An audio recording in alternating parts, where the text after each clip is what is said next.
자, 이제 166페이지 그 종합합산 대상 토지라고 돼 있죠. 우리가 전 시간에 분리별도 분리하고 분리과세하고 별도 합산, 그죠? 여기까지 했습니다. 분리별도 이렇게 했고, 종합합산 하나만 해요. 종합합산, 그죠? 일단 얘는요, 분리과세하고 별도에 해당은 안 되면 자동으로 종합으로 간다고 했잖아요. 그죠? 자, 그리고 이제 대표적으로 종합산이 이제 해당되는 게 뭐가 있냐면, 여기 있습니다. 나대지, 그 다음에 잡종지, 그 다음에 면적 초과, 그 다음에 100분의 2의 미다라는 건축물 이런 게 있고요. 그 다음에 무허가 건축물 부속토지 이런 게 있어요.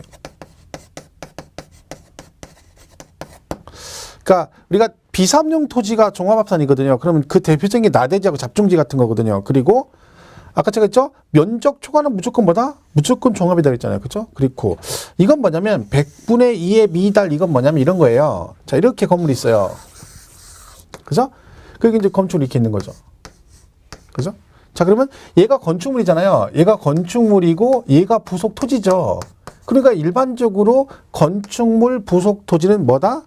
별도 합산이거든요. 그런데 얘가 이 건물의 시가 표준액이, 건축물의 시가 표준 공시 가격이 부속 토지 가격의 100분의 2에 미달한다. 그럼 무슨 얘기냐면 건물 땅값이 부속 토지 가격이 100이면 얘는 2도 안 된다는 얘기예요. 그러니까 결론은 이 토지와 건축물의 가격 차이가 너무 많이 난다는 얘기죠. 그러니까 얘가 건축물이고 얘가 부속 토지는 맞지만 이게 너무 차이가 많이 나니까 이 부속 토지를, 이 건물 부속 토지 인정을 안 해주겠다는 거예요. 그러니까 원래는 별도를 해야 되는데 뭘 하겠다? 종합을 하겠다는 얘기죠. 그런데 어쨌든 간에 얘가 건축물은 맞잖아요. 크기가 문제가 아니라, 우리 그런 말 있잖아요. 멸치 집안하고 문어 집안이 결혼하는데 한쪽에서 반대를 합니다. 어느 집안에서 반대합니까? 멸치 집안에서 반대합니다. 왜? 저런 뼈대 없는 가문과는 결혼할 수 없다. 멸치는 크기가 그래도 뼈대가 있는 가문이거든요. 그죠? 얘가 크기가 그래도 건축물이란 말이에요. 그러니까 이 건축물 부속 토지 전체를 종합하는 게 아니라, 정확한 지분은 그 부속 토지 중, 그 건축물 바닥 면적을 제외한 토지가 종합이다. 그런 얘기죠. 이 말은 이 건축물 바닥 면적 있죠. 이 해당하는 이 토지는 그냥 건물 부속 토지로 인정을 해주겠다는 뜻입니다. 그러니까 이거를 제외한 나머지가 종합이라는 얘기죠. 그리고 결론은 이걸 굳이 얘기를 하면 이 부분은 뭘로 간다는 거야? 별도로 해주겠다는 거죠. 부속 토지 인정해서. 그러니까 이거를 기억할 때는 정확하게 기억할 게 뭐냐면 대충 기억하면 안 됩니다. 대충 읽고 100분의 2 나오니까 얘는 종합이야. 그럼 안 되는 거죠. 왜? 그 건축물 부속 토지 중 바닥 면적을 제외한 토지가 종합이다. 그러면 바닥 면적에 해당하는 토지는 별도가 되는 겁니다. 그래서 그걸 정확하게 기억을 해야 됩니다. 그리고 여기는 건축물 부속 토지잖아요. 그럼 별도로 가야 되잖아요. 근데 왜 얘는 종합을 해요? 무허가라 그래요. 자, 무허가는 허가를 안 받았다는 얘기고, 그러니까 법을 위반한 거잖아요. 그러니까 너는 건축물 부속 토지는 맞지만 허가를 받지 않고, 아니면 위법 시공된 건축물 부속 토지나 사용 승인 받지 않고 하는 것들은 전부 다 법을 위반한 거기 때문에 그 부속 토지는 세금 부담을 덜어둘 필요가 없는 거죠. 그러니까 뭘 했는데, 원래는 종합 별도를 해야 되는데 건물이니까, 그죠? 근데 뭘로 간다? 종합으로 간다 해서 얘네들 시험에 잘 나오는 애들이에요. 여러분이 이 종합합산을 잘 기억하시는 게 좋겠죠. 여기 양이 많잖아요. 그죠? 자, 그럼 여기 그런 거 있죠? 그 노래 아시나요? 아무도 찾지 않는 바람 부는 언덕에 이름 모를 잡초야. 누가 불렀어? 나훈아가 불렀어. 나훈아가. 그죠? 나훈아 나이벌이 누구예요? 남진이에요. 남진. 그죠? 남진 씨 대표적인 저 푸른 초원에 그림 같은 집을 짓고 사랑하는 우리님과 한 백년 살고 싶네. 이거죠. 자, 잡초를 누가 불렀어? 나훈아가. 그 나훈아가 나는 잡초다. 나는 잡초 같은 인생을 살다 보니 남들보다 몇 프로 부족해? 2% 부족해서 저 푸른 초원에 그림 같은 집을 지었는데 무허가. 이렇게 된 거죠. 이거 5개 외우면 돼요. 뭐라고요? 나는 잡초다. 나는 잡초 같은 인생을 살다 보니 남들보다 2% 많이는 아니고 2% 부족해서 저 푸른 초원에 그림 같은 집을 지었는데 2% 부족하니까 무허가. 그래도 외롭지 않습니다. 왜? 2% 부족하지만 얘들이 같이 있어 종합. 이렇게 해서 5개를 외우시면 돼요.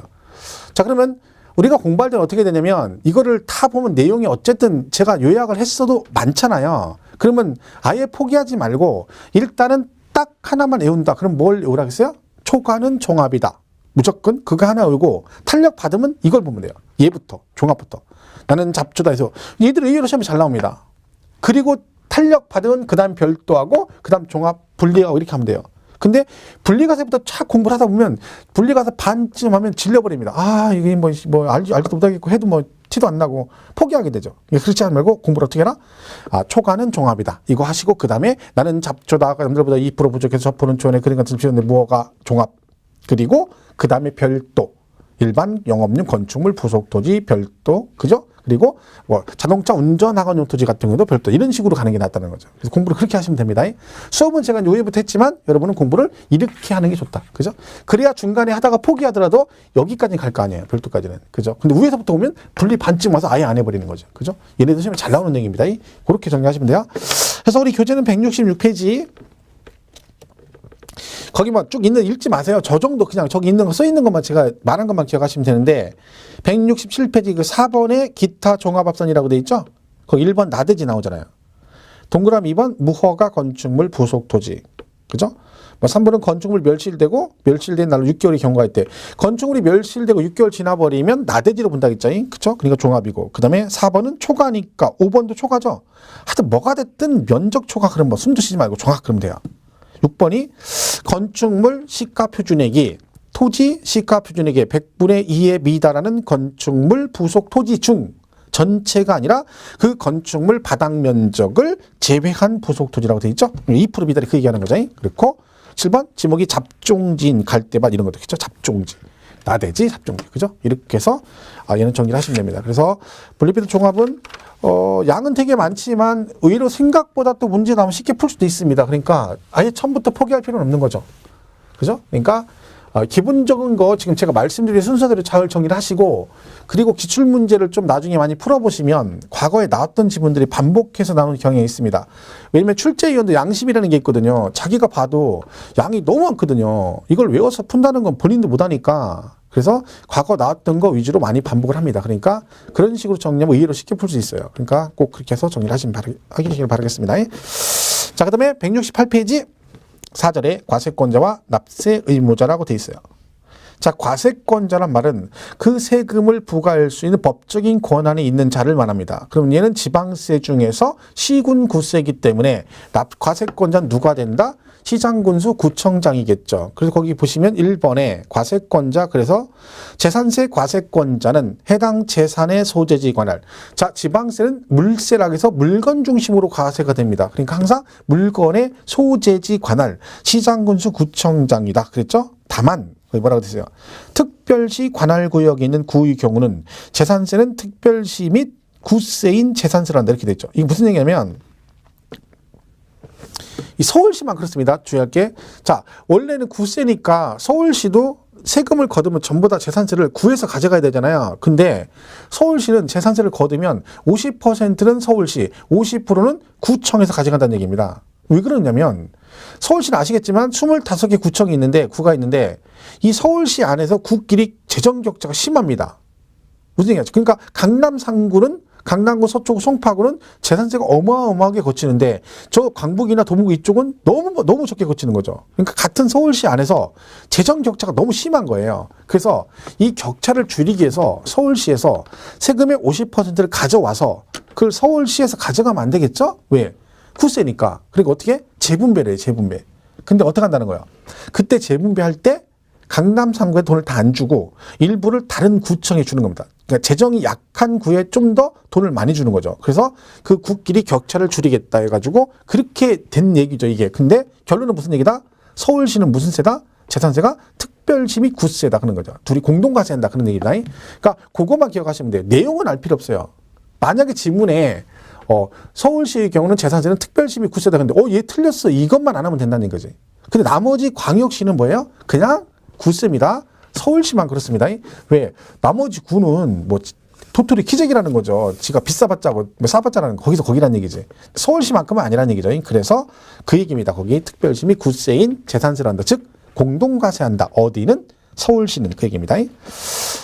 자, 이번 납세지는 제가 총론할 때 그 말씀드렸죠? 인세, 물세란 말 할 때 국세는 사람 중심이니까 납세지가 그 사람의 주소지 관할 세무서가 되고 재산세, 지방세는 물건 중심이니까 물건의 소재지 관할 지방자치단체라고 말씀드렸죠? 그럼 얘는 시군구세니까 납세지가 어디겠어요? 시군구죠. 어디에 있는 시군구? 물건의 소재지 관할 시군구가 되겠죠. 그래서 거기 토지는 토지 소재지, 건축물은 건축물 소재지, 주택은 주택의 소재지 그랬죠. 근데 선박하고 항공기는 부동산이 아니잖아요. 그러니까 선박은 항상 선적항 소재지 그러고 항공기는 정치장 소재지 그럽니다. 그러니까 선박은 선박 등기를 해야 되고 항공기는 등록을 하게 돼 있거든요. 그러면 그 선박 등기나 항공기 등록하는 그 장소를 말합니다. 그 지역을 말하는 거죠. 거기에 있는 시군구에다 내라 그런 뜻입니다. 얘가 시험에 나왔었죠. 한번. 요대로 나왔어요. 5개 딱 해가지고 틀린 걸 고르시 해놓고 그게 5개가 딱 나왔는데 3번의 주택을 문제를 어떻게 냈어? 주택을 이렇게 냈어요. 주택은 주택의 소유자의 주소지. 주택 소유자의 주소지 관할 시군구 땡 틀렸죠. 왜? 소유자가 아니라 주택의 소재지 그래야 되는 거죠. 그죠? 그래서 그 3번이 그때 당시 답이었습니다. 자, 그래서 그럼 뭐 이건 외울 것도 없는 거죠. 물건의 소재지. 지방세는 물건의 소재지. 물건의 소재지로 간다. 그죠? 보시면 되고. 자, 그 다음에 3번에 납세 의무자가 나옵니다. 자, 이 부분이 재산세 파트는 가장 시험에 많이 나오는 부분이에요. 납세 의무자. 제일 중요한 부분이에요. 이건 매번 강조했던 부분이고, 사실은 작년 시험에도 출제가 됐습니다. 작년 시험에도. 그래서 거의 걔는 뭐 2년에 한 번꼴로 나온다고 봐야 되는 거죠. 근데, 그럼 올해는 시험에 안 나오냐? 그래도 나올 수 있습니다. 그 정도로 얘는 자주 나오는 문제예요. 그러니까, 만약에 얘가 단독으로 올해 시험에 안 나오면, 지문으로다 나, 지문으로. 그러니까, 오지선장 중에 한 2개 정도 지문 나올 수도 있어요. 그러니까, 이 부분은 꼭 정리를 하고 가셔야 됩니다. 자, 그래서 거기 납세 의무자. 이렇게 돼 있죠? 자, 그럼 재산세 납세 의무자는 누구냐? 이렇게 되는 거죠. 얘는 사실상 소유자 그럽니다. 언제 기준으로? 얘는 항상 이날이에요. 재산세는 과세 기준일 현재, 즉 매년 6월 1일 현재 이거죠. 재산세는 우리가 6월 1일 기준으로 모든 걸 판단한다겠죠. 그러니까 내가 지금 2018년도 올해 1월 달입니다. 그럼 현재 내가 부동산을 가지고 있다 해서 올해 재산세를 내가 낸다. 그럼 모르는 겁니다. 왜? 지금 기준이 아니고 올해 건 언제 기준이야? 2018년 6월 1일 현재 소유자가 재산세를 낸다는 얘기죠. 그럼 여러분이 5월달 전에 팔아버리면 나는 재산세를 안 내도 된다. 그런 뜻입니다. 그죠? 왜? 6월 1일 현재 소유자가 내니까. 자, 그럼 여기 보시면 사실상 소유자라고 돼 있어요. 그죠? 자, 이걸 보세요. 보통 우리가 부동산을 보유하면 여러분이 지금 아파트를 가지고 있다고 해봐요. 그러면 등기부상 명의자도 본인이고 실제 소유자도 본인이고 보통 이게 일반적이잖아요. 등기부상, 공부상 명의자도 나고 실제 소유자 일치하는 게 일반적이죠. 그러면 둘이 일치하면 이걸 따질 필요가 없잖아요. 근데 여기에 원칙적 납세 의무자가 실제 소유자라고 되어 있잖아요. 이 말 뜻은 뭐다? 누구랑 누가 다르다는 얘기야. 뭔가로 인해서 공부상의 소유자와 실제 소유자가 서로 다르게 되면 얘는 누구를 납세 의무자를 하겠다? 실제 소유자를 납세 의무자를 하겠다. 이런 뜻입니다. 우리 세법은 실질과세 원칙이라고 그래요. 그래서 항상 공부상의 용도하고 실제 용도가 다르잖아요. 그러면 누구를? 사실관계를 우선해요. 그러니까 얘도 그 말이죠. 그러니까 6월 1일 현재 실제 소유자가 납세 의무자다. 이런 뜻입니다. 자, 그럼 이게 무슨 얘기냐? 보겠습니다. 자, 이런 얘기잖아요. 6월 1일 현재 사실상 소유자가 납세 의무자랍니다. 자, 이 얘기죠. 자, 그러면 얘가 이제 매매가 됐어요. 매매가. 예를 들면 가박울이 둘이 매매를 했어요. 매매를. 근데 둘이 이제 계약서를 쓸 거 아니에요. 근데 5월 31일에 계약서의 잔금 날짜예요.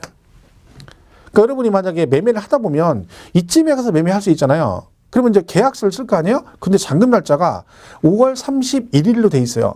이 말은 을이 갑한테 5월 31일에 내가 너한테 잔금을 주겠다고 서류상으로 약속을 한 날이거든요.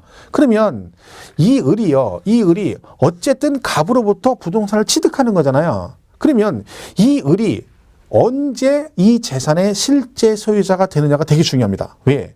그 날짜가 언제에 따라서 이 재산세 납세 의무자가 갑이냐 을이냐 달라질 수 있다는 거죠. 왜? 6월 1일 현재 실제 소유자니까 얘가 만약에 6월 2일에 실제 소유자가 되느냐 1일에 되느냐에 따라서 납세 의무가 달라진다는 거죠. 그러니까 중요한 건 이 을이 언제 법적으로 이 재산의 실제 소유자가 된 걸로 보느냐 이 기준이 되게 중요한 거죠. 자, 그러면 얘는 뭘 따라가냐면 취득세 취득 시기를 따라갑니다. 이게 무슨 얘기냐면 우리 취득세에서 취득 시기 배웠잖아요. 그럼 예를 들면 그 기억나시나요? 안 나겠지만 유상승계 취득하면 뭐 국수공판장 사실상 잔금 지급일은 국수공판장이고 나머지는 계약서상 잔금 지급일로 간다. 그거 배웠잖아요. 그러면 재산세는요. 얘가 언제 실제 소유자가 된 걸로 보냐면 취득세에서 이날 취득한 걸로 보는데 그러면 그날 얘가 이 재산의 실제 소유자가 된 걸로 봅니다. 그러면 개인끼리 매매를 하게 되면 취득세에서 취득 시기가 언제다? 계약서상 잔금 지급입니다. 5월 31일인 거죠. 그러면 을은요. 5월 31일이 취득일이기 때문에 이날부터 60일 안에 취득세 신고를 해야 되는 거죠. 그러면 재산세도 언제? 5월 31일에 을이 이 재산에 뭐가 된 걸로 본다? 사실상 소유자가 된 걸로 보겠다는 뜻입니다. 그러면 을은 5월 31일에 뭐가 된 거예요? 그렇죠. 사실상 소유자가 된 거죠. 그러면 을은 5월 31일에 실제 소유자가 되었으니 세금은 누가 내야 되는 거야? 을이 내야 되는 거죠. 왜? 6월 1일 이제 실제 소유자인데 이미 그 전에 됐으니까 얘가 낸다 그런 뜻입니다. 이게 이런 의미예요. 그런데 자 6월 1일이 됐습니다. 그러면 이 등기가 을 앞으로 넘어가면 6월 1일에 등기까지 넘어가 있으면 실제 소유자와 공보상 소유자가 일치하잖아요. 그럼 상관이 없는데 6월 1일에 등기가 안 넘어갈 수도 있죠. 왜? 이게 잔금 날짜잖아요. 그러니까 실제 잔금 주고 등기 치고 하다 보면 날짜가 넘어갈 수가 있어요. 그래서 6월 1일 현재 다음 날 됐는데 아직도 등기가 을이 아니라 누구 앞으로 돼 있어? 갑 앞으로 돼 있을 수도 있어요. 갑 앞으로. 그럼 갑을 뭐라고 하냐면 공보상 소유자라고 해요. 공보상 소유자. 등기부상 명의자죠. 자, 이런 거죠. 자, 정리하면 이런 거죠. 매매 등으로 소유권 변동 사유가 생겼는데 뭐가 되지 않아서 등기가 이행되지 않아서 실제 소유자와 공보상의 소유자가 서로 다르게 되면 실질과세의 원칙에 따라 누구를 사실상의 소유자를 납세 의무를 하겠다. 됐죠? 여기까지. 그 얘기거든요. 자, 그런데 자 6월 1일 됐습니다. 그럼 이제 해당 시군구에서 재산세 부과를 하겠죠. 자, 이 상태에서 누구한테 재산세가 나올 거예요? 갑을 중에. 둘 중에 하나겠죠. 갑이나 을. 그죠? 뭐라도 얘기해야 됩니다. 묵비권 행사하면 무조건 틀리는 거예요. 답은 뭘 하나 써야 되는 거야. 그죠? 그러니까 자 원칙은 얘라겠잖아요. 근데 재산세는 갑한테 나옵니다. 갑한테. 왜 갑한테 나올까요? 재산세가. 왜 나와? 동강 들으시는 분들은 본인 혼자 있잖아. 그냥 말해도 안 틀리니까 틀려도 상관없잖아. 아무도 안 들으니까. 그죠? 왜? 자 보세요. 얘한테 왜 나오냐면 6월 1일 됐어요. 그러면 과세권자 시군구에서 세금을 부과하려고 보는데 얘가 지금 매매 등이 뱉죠. 근데 등기가 안 넘어갔잖아요. 그러면 해당 과세권자는 얘들이 이걸 매매했는지 안 했는지 알 수가 없다는 거죠. 왜? 지네 둘이 만나가지고 갑하고 을이 돌다방에서 만나서 그죠? 쌍화차 마셔가면서 계약서를 썼단 말이야. 그러면 해당 과세권자는 얘가 돌다방에서 만났는지 돌다방에 쌍화차를 마셨는지 쌍화차에 노른자를 띄웠는지 안 띄웠는지 알 수가 없다는 거지. 그러니까 얘는 그냥 세금 부과하려고 뜨끈히 봤더니 아직도 누구 앞으로 돼 있어? 갑 앞으로 돼 있는 거예요. 그러니까 당연히 세금은 누구한테 부과한다? 갑한테 세금을 부과한다는 얘기죠. 자, 그러면 이제 문제가 뭐예요? 누가 지금 억울한 입장이에요? 갑을 중에. 갑이 억울하죠. 왜? 법적으로는 을이 내야 되는데 얘한테 나왔잖아요. 그럼 이 갑이 이 세금을 안 낼 수 있는 방법은 뭘까요? 갑이 을 앞으로 나가는 게 맞잖아요. 근데 왜 갑한테 나왔다고요? 이 사실을 과세권자가 모르기 때문에 그런다 했잖아. 그럼 이 말을 반대로 얘기하면 해당 시군구에서 이 매매 사실을 알게 되면 누구한테 세금이 나간다? 을한테 나간다는 얘기죠. 그럼 이 사실을 알게 하면 되죠. 자, 알게 한다. 이거 우리가 전문용어로 가서 잃는다 그래. 잃러. 자, 잃러요? 누가 가서 잃러? 둘 중에 아쉬운 놈이 가서 잃는 거. 아쉬운 놈이. 여기서 아쉬운 사람이 누구예요? 갑이죠. 을은 아쉬울 거 하나도 없죠. 왜? 얘는 어차피 법대로면 자기가 내야 되는데 중요한 건 이 사실을 과세권자가 모르면 자기는 안 내도 되거든요. 그냥 얘는 숨도 안 쉬고 가만히 있는 거예요. 들킬까 봐. 그죠? 그럼 도대체 얘는 을은 언제까지 숨을 안 쉬고 있어야 되는 거예요? 잘못하면 세금 안 내려다 죽을 수가 있거든요. 그래서 얘가 가서 신고하는데 그 신고를 해주는 거죠. 변동사실을. 신고를 언제 하느냐? 며칠 안에 하느냐? 10일 안에 합니다. 10일 안에. 자, 재산세는 날짜가 10일, 5일, 10일, 5일이 굉장히 많이 나옵니다. 많이는 아니지만 거의 10일, 5일이 나와요. 자, 이거 날짜는 어떻게 구분하냐면 이렇게 구분하시면 돼요. 과세권자가 있고 납세의무자가 있어요. 그 둘이 그러면 이제 뭐 신고도 하고 막 서로 왔다 갔다 할 거 아니에요. 그죠? 그럼 이때 얘가 이렇게 하는 것도 있고 얘가 이렇게 하는 것도 있을 거 아니에요. 즉 해당 시군구에서 우리한테 뭘 보내고 통지하는 행위도 있을 테고 거꾸로 우리가 해당 시군구에 가가지고 직접 뭘 신청하는 그런 것도 있을 거 아니에요. 그 날짜가 달라요. 자, 과세권자가 우리한테 하는 것들은 5일 안에 5일 안에. 거꾸로 우리가 과세권자한테 뭘 신청하는 것들은 며칠? 10일이에요. 자, 그러면 자, 소유권 변동 사유 신고를 해야 됩니다. 자, 신고는 누가 누구한테 하는 거야? 우리가 가서 신고하는 거죠. 그럼 며칠 안에 해야 돼? 10일 안에 10일 안에. 그죠? 우리가 가서 신고하는 거잖아. 그럼 며칠? 10일. 그래서 10일 안에 신고합니다. 10일 안에. 그러면 이 10일 안에 신고를 하면 누가 내고 실제 소유자한테 나가는 거고 만약에 10일 안에 신고를 안 하거나 10일 지나고 신고해버리면 누가 내야 된다? 공보상 소유자가 세금을 내야 된다. 그런 얘기죠. 자, 그러면 날짜를 10일, 5일 잘 기억하시면 돼요. 이건 이렇게 기억하면 돼요. 자, 한번 예를 들어볼게요. 자, 이런 말 나오죠. 얘는 고지서가 나오거든요. 고지서가. 그죠? 그럼 고지서는 납기 개시 몇 일 전에 발부를 해야 될까요? 납기 개시 몇 일 전까지 고지서를 발부해야 된다? 자, 그럼 고지서는 누가 누구한테 보내는가 생각해보면 되는 거죠? 자, 고지서는 우리가 걔네한테 보내는 게 아니죠? 과세권자가 우리한테 보내잖아. 그럼 며칠? 5일 전까지 발부한다. 이렇게 되는 거죠. 이해가세요? 또 해볼까요? 물납이라는 걸 배워. 우리 뒤에 가면 물납. 자, 물납은 물건으로 세금을 내는 거거든요. 근데 물납은 그냥 되는 게 아니라 물납 우리가 신청해서 허가를 받아야만이 물납이 가능합니다. 자, 물납 신청은 납기 몇 일 전까지 신청을 해야 될까요? 우리가 신청하죠? 12일 전까지 신청합니다. 그러면 그 신청받은 과세권자는 허가 여부를 결정해서 통지를 해줍니다. 통지 며칠 안에 준다? 5일 안에. 자, 불허가 통지가 날 수 있어요? 허가 통지가 날 수 있고죠. 만약에 불허가 통지가 나면 다른 걸로 바꿔서 물납 신청을 할 수 있습니다. 자, 불허가 통지라면 변경 신청을 며칠 안에 할 수 있다? 10일 안에. 별일이 아니잖아요. 그죠? 그 날짜는 그렇게 보시면 돼요. 요건 그렇게 기억하시면 돼요. 자, 그러면 얘가 지금 이렇게 10일 안에 신고하는 거잖아요. 그럼 여러분이 이걸 외웠단 말이야. 아, 10일, 그래. 10일, 우리가 하는 건 10일, 쟤는 5일, 10일. 시험 문제 나왔어요. 가지고 문제를 딱 풀었는데 이게 나온 거야. 그러니까 10일 그래서 맞았다고 탁, 야 드디어 아는 거 나왔구나. 그래서 딱 풀고 자신감 딱 붙어서 이건 맞았다 했더니 채점을 해보니까 틀린 거예요. 그죠? 왜? 10일 분명히 맞는데 그러니까 뭐라고? 희한하네. 10일 맞는데? 그 옆에 있는 짝꿍한테 뭐라 그래? 모의고사 보고 나서 야 이거 10일 아니야? 그랬더니 친구도 뭐라 그래? 희한하다는 거야 자기도. 이게 분명히 우리가 하는 건 10일이고 걔네가 5일이라는 거예요. 그래서 10일 맞다는 거예요. 둘이 맞다고 좋다는데 답이 틀린 거예요. 그죠? 책을 찾아봤더니 며칠로 돼 있어? 10일로 돼 있어요. 희한하네. 그런 거죠. 그래서 이제 오는 거죠. 질문하러 저한테. 혼자는 못 오니까 둘이 손 붙잡고 와서 선생님 이거 분명히 책에도 10일인데 얘 왜가 틀렸을까요? 왜 그러느냐? 언제로부터 10일일까요? 언제로부터 10일? 10일은 10일인데 기간이 있을 거 아니에요. 기점이 이날부터 10일 있을 거 아니에요. 그 기준점이 언제나 이날입니다. 과세 기준일로부터 10일 안에 신고를 해야 됩니다. 자, 근데 시험이 어떻게 나와? 이렇게 나와요. 납기 개시일로부터 10일 안에 아니면 사유 발생일로부터 10일 안에 이렇게 내버려 문제를. 그러면 틀린 거잖아요. 근데 여러분은 10일만 기억하는 거예요. 그러니까 이게 맞으니까 맞았네. 그 10번을 문제를 읽어도요. 맞게 느끼는 거예요. 10일. 왜? 숫자만 외우니까 그래요. 그러니까 이런 분이 있어요. 나중에 여러분이 어떤 경험을 하냐면 공부를 하고 모의고사를 딱 보잖아요. 채점을 했는데 희한해요. 답을 분명히 보고 맞췄는데 답이 틀리는 거예요. 문제를 풀었는데 아는 건데. 그 나중에 뭐라고 하냐면 그 틀린 지문이 안 보인대요. 아, 나 진짜 얘는 풀 때마다 근데 분명히 이걸 외웠거든. 근데 꼭 풀면 얘는 안 보이고 얘만 보여가지고 꼭 틀리네. 이런 사람이 있어요. 분명히 있어요. 많아. 왜 그러느냐? 공부를 그렇게 해서 그래요. 사람 심리가 그래요.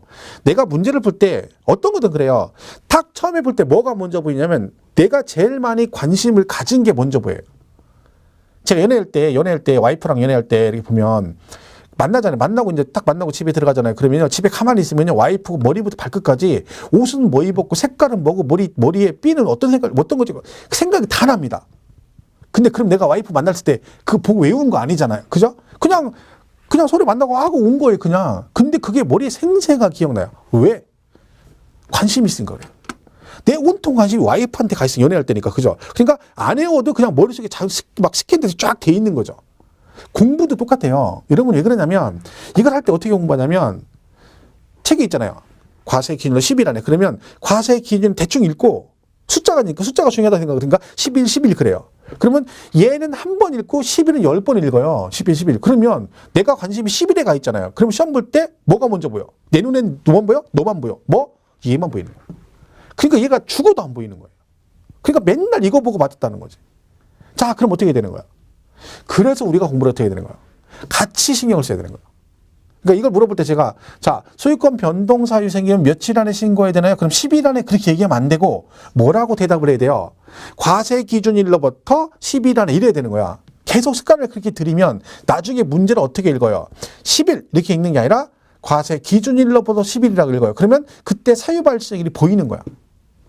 그래서 이게 문제를 자꾸 틀리는 거야. 그러니까 우리 소위 말하는 아는 문제 틀리는 경우가 되게 많거든요. 그래서 시험에 떨어지거든. 그게 왜 그래요? 이런 것 때문에 그래. 그럼 이거는 진짜 그 떨어진 사람 이것 때문에 떨어졌으면요, 몰라서 틀린 건 절대 아니거든요. 진짜로. 근데 눈에 안 보인 거잖아. 열받는 거죠. 그럼 어떤 분이 그럽니다. 아니 선생님, 내가 공부할 때는 분명히 얘랑 비중 같이 했는데, 그럼 내가 여기다 관심이 갔는지 얘한테 관심을 갔는데 어떻게 하냐고. 공부할 때는 모르는데. 그래서 문제를 풀어보는 거예요. 문제를 풀어보면 자기가 어디에 집중을 더 했는지 알 수 있다는 거지. 그래서 나중에 문제를 풀고 나면 뭐를 해야 돼? 자꾸 틀리잖아. 그래서 오답노트 같은 거 만드는 거야. 그래가지고 그걸 써놓고 계속 반복하는 거죠. 왜? 결국 틀린 것도 틀려요. 틀린 것도 틀리고. 제가 학원에서 얘기했나 모르겠네요. 학원에서 이번에 재수하셔가지고 등록하시는 지난달에 12월 달에 남자분이신데 1차를 하나 차이로 떨어지고 2차는 붙었어요. 그 2차는 점수가 남아. 근데 1차에서 민법이 23개 맞고 학교는 24개를 맞은 거야.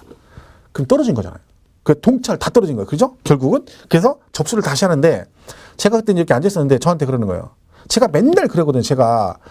우리가 시험에 떨어진 이유는 굉장히 난이도가 높은 문제를 못 맞춰서 떨어지는 게 아니라, 내가 일반적으로 알고 있고 자신 있다고 봤던, 수십 번 봤던 게 나왔는데 그런 걸 실수해서 틀리는 거 떨어진다. 이렇게 얘기를 하거든요. 근데 그분이 그 얘기를 하는 거야.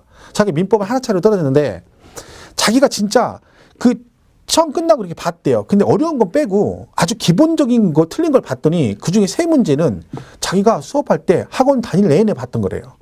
그 심지어는 계속 문제를 풀어가지고 맞았던 거라는 거야. 근데 그 3개를 다 틀렸다는 거야. 결과론이지만 그분이 그러는 거야.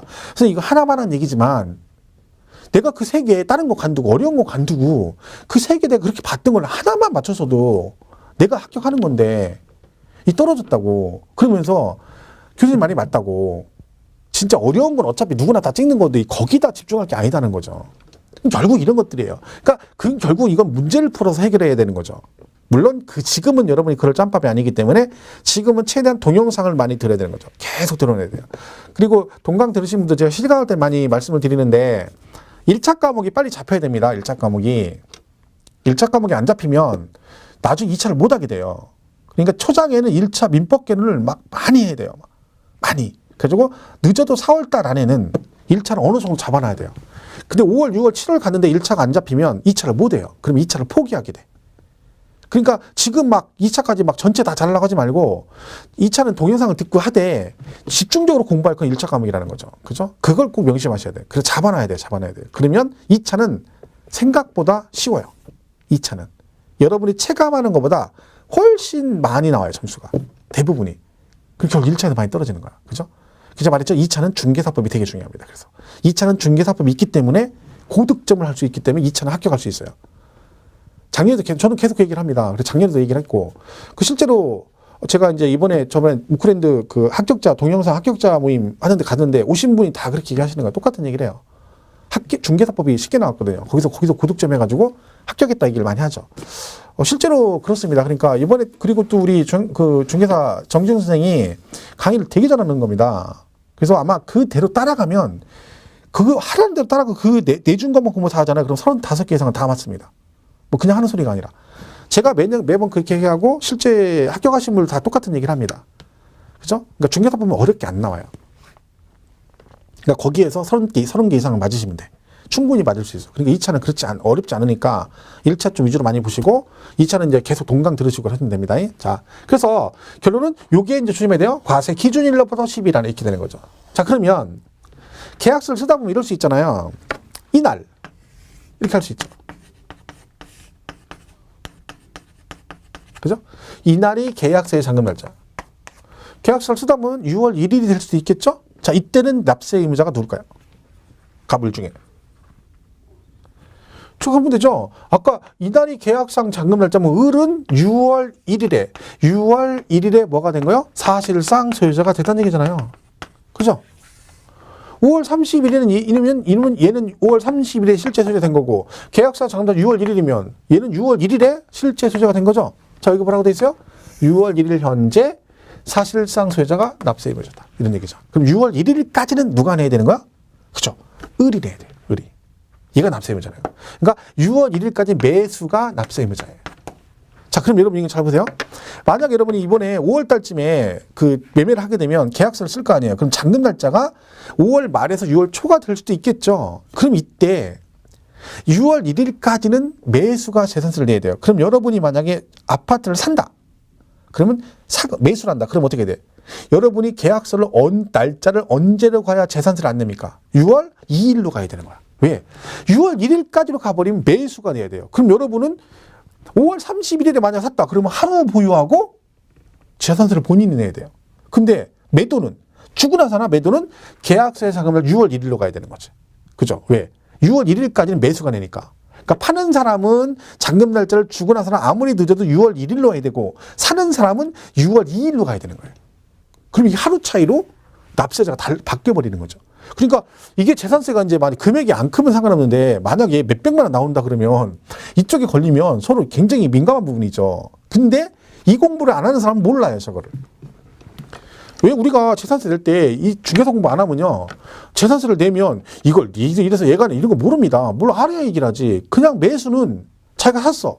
근데 자기한테 나오면 뭐라 그래? 아, 올해부터는 내 거니까 올해부터는 내가 내나 보다 그런 거고 매도가 나오면 올해까지는 내가 내나 보다 이러고 넘어가는 거지 이런 걸 따져가지고 하진 않습니다. 근데 그나마 요즘에는 중개업 공부하는 사람이 많기 때문에 주변에 이거 아는 사람이 있거든요. 민감한 부분이죠. 약간. 이게 돈이 문제가 아니거든요. 걸리면 서로 막 자존심 상이거든요. 그죠? 만약에 둘 다 알았다. 매도가. 여기서 민감하게 반응하면 제일 좋은 방법은 반땅하는 겁니다. 반땅. 그리고 웬만하면 주택 같은 거, 아파트 같은 거 거래하면 재산세 생각보다 많이 안 나옵니다. 몇백 나옵니까? 몇백 나올 정도면 이런 거가 싸우지도 않지. 그죠? 키케 몇십만 원도 안 나와요. 그러면 매매하다 뭐 거래하다 막 깎아도 주는데 100만 원, 200만 원도 깎아도 주는데 그죠? 이럴 땐 반땅하는 게 좋아요. 서로 양보해서. 그죠? 근데 중개업자는 이걸 나중에 매매할 때 이런 걸 알았다고 해서 매도매수 불러놓고 설명해 주면 안 되는 거야. 또 간만에 아는 거 나왔다가 불러놓고 막 잔금 날짜 됐는데 여기 앉아보시라고 내가 깜빡 잊고 얘기 안 했는데 막 그림 그려가면서 막 설명해줘. 그럼 매도매수가 들어봤더니 어라? 이런 게 있었네? 그러면 이제 여기서 누군가 하나는 열받겠죠. 그럼 뭐라 그래? 감정 싸움하다 보면 아유 난 못해 그럼 계약 안 해버려? 그러면 계약이 파기될 수 있는 거죠. 쓸데없는 걸 하면 안 돼. 이런 거 얘기하면 안 돼요. 자기들이 알아서 하는 거죠. 자, 정리하면 매매 등으로 소유권 변동 사유가 생겼는데 등기가 이행되지 않아서 공보상의 소유자와 실제 소유자가 다르면 사실상 소유자가 납세 의무자인데 이때 이 변동 사실을 신고를 해줘야 된다. 며칠 안에? 과세 기준일로부터 10일 안에 신고하면 사실상 소유자가 되고 만약에 신고를 안 하게 되면 공보상 소유자가 납세 의무자다. 그리고 6월 1일 현재 이걸 이제 뭐라고 하냐면 양도자 그래. 얘는 양도했고 얘는 양수인 그러죠. 산 사람 그죠? 매도 매수를 양도인 양수인 그래요. 6월 1일 현재 양수되면 누구를 양수인을 납세 의무자로 한다. 그죠? 이렇게 정리하시면 되겠습니다. 자, 그게 기본 개념이에요. 그래서 168페이지 3번의 납세 의무자에서 재산세 납세 의무자는 과세 기준일 현재 재산의 소유자이다. 그죠? 자, 1번 원칙 사실상 소유자 그랬죠? 재산세 납세 의무자는 재산세 과세 기준일 현재 재산을 사실상 소유하고 있는 자라 그랬죠? 자, 그리고 오른쪽 맨 위에 미니 강의 가면 그게 뭐라고 돼 있어요? 과세 기준일 현재, 즉 6월 1일 현재 재산세 과세 대상 재산이 양도 양수되면 6월 1일 현재 양도 양수되면 누구를? 양수인을 당해낸도 납세 의무자라 본다. 그죠? 되니 보시면 되고. 그 다음에 그 1번하고 2번 공유재산의 지분권자와 주택, 건물, 부속, 토지 소유자가 다른 경우라고 돼 있죠. 자, 이 부분은 지난주에 제가 지난 강의 때 그 주택할 때 설명했던 거거든요. 그러니까 주택은 이렇게 있으면 자, 주택은 어떤 경우든 토지 건물을 따로따로 과세 안 한다고 말씀드렸죠. 그래서 항상 얘는 뭐다? 이 건축물과 이 주택 두 개를 합한 과세 표준의 세율을 곱해서 세액을 산출한다라고 말씀을 드렸습니다. 그럼 만약에 주택의 경우에 건물 주인은 갑이고 토지 주인은 을이다. 이럴 수 있다겠죠. 남의 땅에서 집을 짓고 살 수 있죠. 이런 경우 주택분 재산세는 건물과 토지를 따로따로 과세한다 했어요? 아니면 한꺼번에 계산한다 했어요? 항상 한꺼번에 해요. 그죠? 그러니까 서로 달라도 합해서 세를 곱해서 세액을 산출하는 거죠. 그리고 이 나온 세금을 얘네 둘이 나눠서 내는 거예요. 나눠서 내. 그죠? 그걸 뭐 한다 했어요? 안분한다 했잖아요. 안분. 그죠? 안분. 즉 비율에 따라 나눠낸다. 제가 지난주에 설명을 했습니다. 그죠? 비율에 따라. 그러니까 뭘로 안분한다? 얘는 시가 표준액입니다. 시가 표준액. 그죠? 공시 가격이라 했잖아요. 시가 표준액. 시가 표준액으로 안분해서 그 비율에 따라 나눠서 낸다 그랬죠. 그러니까 만약에 얘가 뭐 10만 원 나왔다. 재산세가. 근데 얘가 공시 시가 표준액이 3만 원이고 얘가 2만 원이다. 그럼 어떻게 한다 했어요? 10만 원 어떻게 한다? 갑은 어떻게 해? 갑은 그 10만 원에 얼마를 전체 5 중에 갑이 3. 그래서 5분의 3 내고 얘는 전체 5 중에 2니까 얘가 5분의 1을 낸다 했죠. 그래서 얘가 6만 원, 얘가 4만 원. 이런 식으로 안분해서 낸다 했죠. 자, 그리고 이걸 만약에 갑, 을이 뭐하고 있다? 공유하고 있다. 마찬가지로 한꺼번에 세금을 계산한 다음에 이 세금을 공동 소유하게 하면 어떻게 돼? 지분에 따라 나눠낸다. 그러니까 만약에 얘가 5대 5다 그러면 10만 원을 5만 원씩 내면 되고 6대 4면 6만 원, 4만 원 이렇게 된다는 얘기죠. 그래서 공유 재산은 누가 내요? 지분에 따라 지분권자가 납세 의무자가 됩니다. 근데 보통 여러분 지분에 따라 내는데 보통 이게 그 공동명의 할 때 지분을 등기할 때 표시하는 사람 별로 없거든요. 무슨 뭐야 그 종중 선산 같은 거 있잖아. 선산. 그런 건 지분 표시를 해요. 그 여러분 중개업체가 옛날 할 때 보니까 어떤 경우를 봤냐면 임야가 한 5만 평 넘어요. 근데 종중 선산이거든요. 그걸 매매한다고 등기부등 뗐더니 등기부등 이만큼이에요. 복사하니까. 왜? 그 막 한 100명도 넘는 사람이 거기 지분 등기 종중이 다 들어가 있는 거야. 그러면 김씨다 그러면 김머시기 해서 막 5만 분의 몇 5만 분의 해가지고 다 올라가 있어요. 야 이만큼 해줘 보니까 등기부등만. 그런 경우는 드물죠. 보통은 뭐야? 누구누구의 1인, 누구누구의 2인 이렇게 하거든요. 그럼 지분 표시가 없거든요. 그럼 세법은 어떻게 해봐? 무조건 균등. 똑같은 걸 봅니다. 그러니까 만약에 2명이면 그냥 5대 5, 3명이면 3분의 1, 4명이면 4분의 1씩 똑같이 가지고 있는 걸로 본다. 그런 얘기입니다. 자, 다시 교재 보시면 169페이지 메뉴 1번 공유재산의 지분권자라고 돼 있죠. 공유재산인 경우는 그 지분에 해당하는 부분에 대해서 지분권자를 납세 의무자로 한다. 가로 안에 뭐라고 돼 있어요? 지분 표시가 없는 경우는 지분이 균등한 거로 본다. 똑같은 거로 본다. 그죠? 2번 주택의 건물과 부속 토지 소유자가 다른 경우. 주택의 건물과 부속 토지 소유자가 다를 경우에는 당해 주택의 건물과 부속 토지 가액을 합한 과세 표준의 세율을 적용해서 세액을 산출하고 그 산출된 세액을 어떻게 한다? 건축물과 부속 토지 시가 표준액별로 안분 계산한 부분에 대해서 그 소유자를 납세 의무자로 한다. 이거죠. 그죠? 두 개 합해서 안분한다. 뭘로? 시가 표준액으로 안분해서 각각을 소유자로 보겠다. 그죠? 이렇게 보시면 되겠습니다.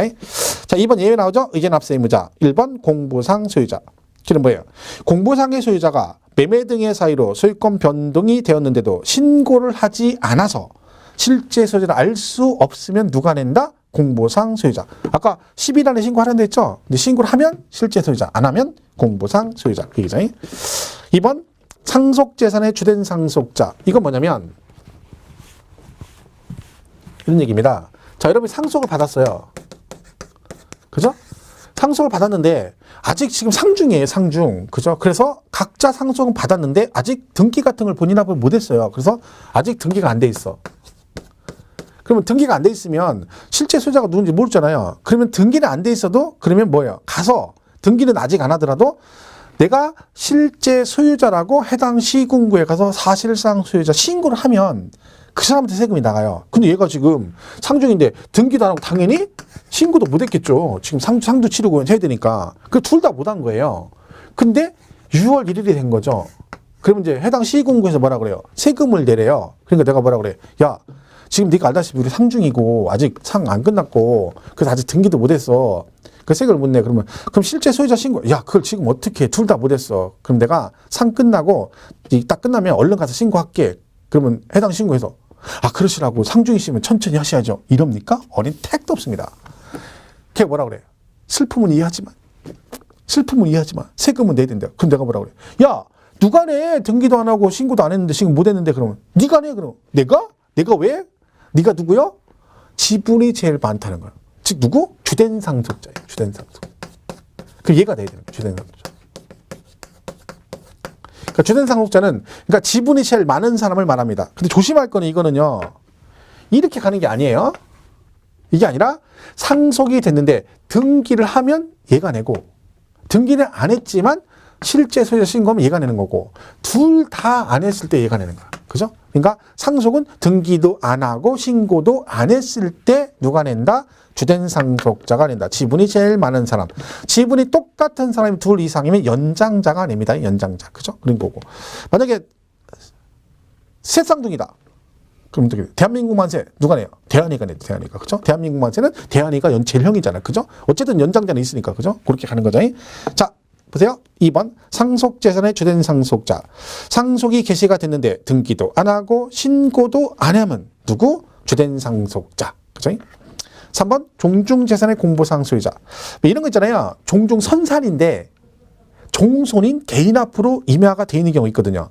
그러면 실제 소유자는 종중이잖아요. 근데 공보상 개인명으로 돼 있죠? 이것도 마찬가지죠. 가만히 있으면 누구한테 나와? 공보상 소유자한테 나오죠. 신고하면. 실제 소유자 신고하면 종중, 안 하면 공보상 소유자 이렇게 나오겠죠. 그러니까 거기 보시면 뭐라고 돼 있어요. 공보상의 개인 등의 명의로 등재되어 있는 사실상 종중 재산으로서 종중 수임을 신고하지 않으면 누가 낸다?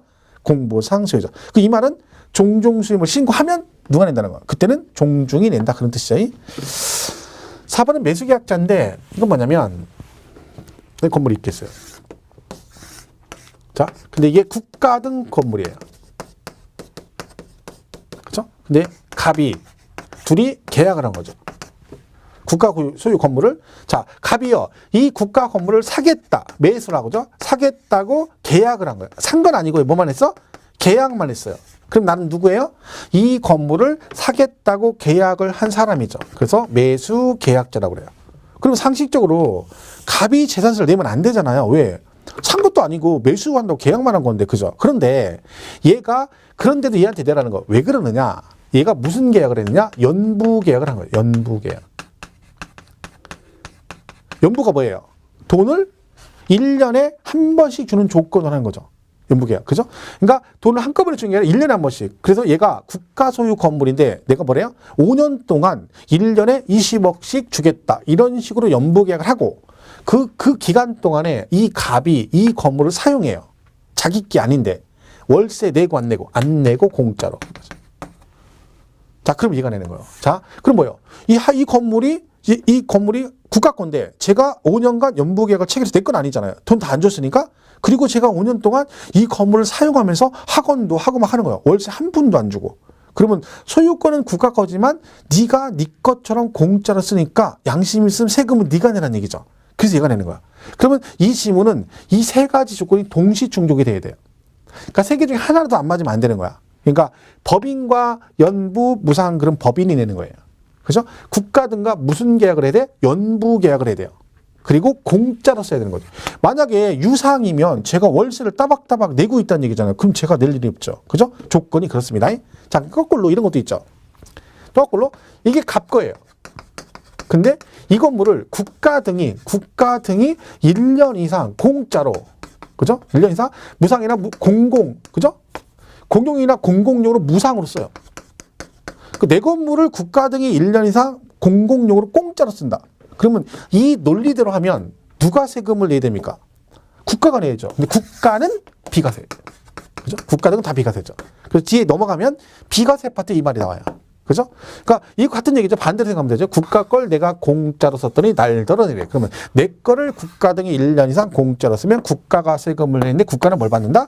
비과세다. 그죠? 해서 거기 보시면 169페이지 맨 밑에 4번 매수계약자 국가 지자체 조합과 재산세 과세 대상 재산을 무슨 계약을 하고 연부로 매매 계약을 체결하고 넘어가서 그 재산의 사용권을 무상으로 받으면 누가 낸다? 매수 계약자. 했죠? 이렇게 보시면 됩니다. 그다음 5번은 신탁법에 따른 신탁 재산의 수탁자라고 돼 있죠. 자, 이건 뭐냐면 우리 신탁이란 말이 배웠죠. 갑. 을이 재산을 신탁했어. 그럼 얘를 뭐라고 하냐면 위탁자. 그걸 얘를 뭐라고 해요? 수탁자라고. 우리 취득세 이거 나왔었거든요. 취득세에서. 그죠? 신탁법에 따라 신탁을 하게 되면 얘가 얘한테 내 자산을 관리해달라고 맡기는 거죠. 돈 받고 파는 게 아니기 때문에 얘가 취득을 하게 되면 취득세는 비가 내줬어요. 자, 그럼 재산세는 내야 되죠. 누가 내느냐? 얘가 납세 의무자다. 그러니까 신탁 재산은 얘가 A하고 B라는 부동산을 가지고 있다가 얘한테 신탁을 이렇게 했어요. 그죠? 근데 실제 주인은 갑이지만 세금 납세 의무자는 누구다? 을이다. 그런 얘기입니다. 이게 3년 됐나요? 3년이 4년 전에 원래 개정된 거 원래는 얘가 겠거든요. 근데 문제가 뭐냐면 명의는 얘 앞으로 돼 있어요. 근데 법적인 납세임이 얘예요. 얘가 세금을 안 내버리면 압류를 해야 되는데 명의가 얘 앞으로 돼 있어요. 그러니까 이거 압류하기 힘든 거예요. 그러니까 아예 법을 바꿨어요. 누가요? 네가 기다 이렇게 바꾼 거죠. 왜? 실제 주인이 얘지만 얘한테 해놔버리면 세금은 얘가 내겠죠. 직거니까. 그죠? 근데 이걸 법적인 납세 의무자 해버리면 얘가 세금을 안 내면 여기다 바로 압류할 수가 있는 거예요. 왜? 얘가 납세 의무자를 바꿔버렸으니까. 그죠? 그래서 누가요? 수탁자가 납세 의무자가 됩니다. 자, 그런데 여기 보면 이런 게 있죠. 거기 신탁재산 우리 그 170페이지 5번 보세요. 신탁법에 따른 신탁재산 수탁자라고 돼 있죠. 위탁자별로 구분된 재산에 대해서는 그 수탁자를 납세 의무자를 한다라고 돼 있죠. 자, 그러면 보충학습에 신탁법에 따라 수탁자가 어쩌고 돼 있죠. 자, 그걸 먼저 보겠습니다. 이게 무슨 얘기냐면 얘가요 이렇게 여기다 신탁을 했어요. 근데 A 부동산이 체납을 했어요. 체납을. 그러면 여기다 압류할 수 있죠. 그죠? 근데 원래는 압류는 그 체납된 재산만 압류할 수 있어요. 그런데 신탁 재산의 경우는 이 체납된 재산에 이거 말고도 다른 재산이 있으면 얘도 같이 뭐 할 수 있다? 압류할 수 있다라고 돼 있어요. 왜? 어차피 주인은 얘잖아요. 그러니까 세금을 철저하게 걷겠다는 거예요. 그러니까 A 부동산이 체납을 했지만 이것만 압류하는 게 아니라 얘도 같이 압류가 가능하다. 그런 뜻입니다. 해서 거기 특례 한번 보겠습니다. 보충학습 170페이지 5번의 박스. 신탁법에 따라 수탁자 명의로 등기된 신탁 재산에 대한 재산세가 체납된 경우는 지방세 기본법에 불구하고 재산세가 체납된 해당 재산에 대해서만 압류할 수 있다. 다만 재산세가 체납된 재산에 죄송합니다. 다만 재산세가 체납된 재산이 속한 신탁에 다른 재산이 있는 경우는 그죠? 다른 재산이 있는 경우는 그 다른 재산에 대해서 압류할 수 있다. 다른 재산이 있죠? 그럼 얘도 압류할 수 있다. 시험에 이게 나왔었어요. 기출문제로. 뭐 정답으로. 이런 경우 다른 재산이 있는 경우도 압류할 수 없다라고 나온 적이 있습니다. 최근에. 그죠? 거기 잘 기억하시고요. 6번은 뭐 도시개발사업 등의 사업시행자라고 돼 있죠? 이건 그거예요. 여러분 공법 배우시면 환지 방식 그 배우거든요. 그럼 채비지라는 걸 배워요. 채비지. 채비지가 뭐냐면 사업시행자가 공사해주고 그 공사비 명목으로 받은 땅을 채비지라고 그래요. 그러면 그 채비지는 누구 거예요? 사업시행자가 공사비 명목으로 받은 땅이니까 사업시행자 거죠? 그럼 세금 누가 내야 돼요? 당연히 사업시행자가 되죠. 그럼 거기 채비지 보리지는 누구? 사업시행자. 마지막 7번은 소유권의 기속이 불분명하대. 자, 이 건물이 제 건데요. 갑자기 을이 나타나서 지 거라고 우기는 거야. 그래서 내가 좋은 말로 얘기했더니 말을 안 들어요. 그래서 치고받고 싸우다 결판이 안 돼서 그럼 그래 알았어. 그럼 법대로 하자 해서 소송을 걸었어요. 근데 아직 확정 판결이 안 났는데 6월 1일이 된 거죠. 그러면 해당 시군구는 또 뭐를 해요? 나한테 세금을 내라고죠. 그럼 제가 뭐라 그래요? 야, 내가 지금 재판 중이야. 아직 근데 확정 판결이 안 났으니까 좀 기다려. 그럼 확정 판결 날 때까지는 실질적 소유자가 누군지 주장할 수가 없잖아요. 그죠? 그러니까 재판 중에 기다려. 그러면 걔가 재판 중이면 기다려야지. 그럽니까? 어린 택도 없다겠죠? 아까 상속인데 슬픔은 이해하지만 세금은 내란 판에 재판 어림도 없습니다. 그럼 누가 하네? 네가 내. 네가 누군데? 사용자. 그죠? 없으면 사용자라도 내라 그런 얘기죠. 그래서 거기 소유권의 기속이 분명하지 않다. 그래서 실제 소유자 확인이 안 되면 누가 내라? 사용자가 납세 의무자다. 이렇게 보시면 되겠습니다. 사실 납세 의무자는 시험에 나오면 되게 쉬워요. 왜? 지금 한 내용이 그대로 나와가지고 구구단한 거 똑같아요. 비비 꼬는 것도 없고 그냥 그것만 딱 대입해서 바로바로 고를 수 있어요. 작년 시험도 굉장히 쉽게 나왔죠. 그죠? 근데 올해는 이제 단독으로 나오진 않을 것 같습니다. 올해 연장 2년 나온 적은 없어요. 근데 지문으로 나올 수 있다겠죠? 그러니까 이 부분은 꼭 정리를 하셔야 돼요. 전체적으로. 몇 개 안 됩니다. 그 납세 의무자 중요한 부분이니까 재산세 정리를 잘 해주시기 바랍니다. 자, 여기까지 하고 쉬었다가 이어서 정리하겠습니다.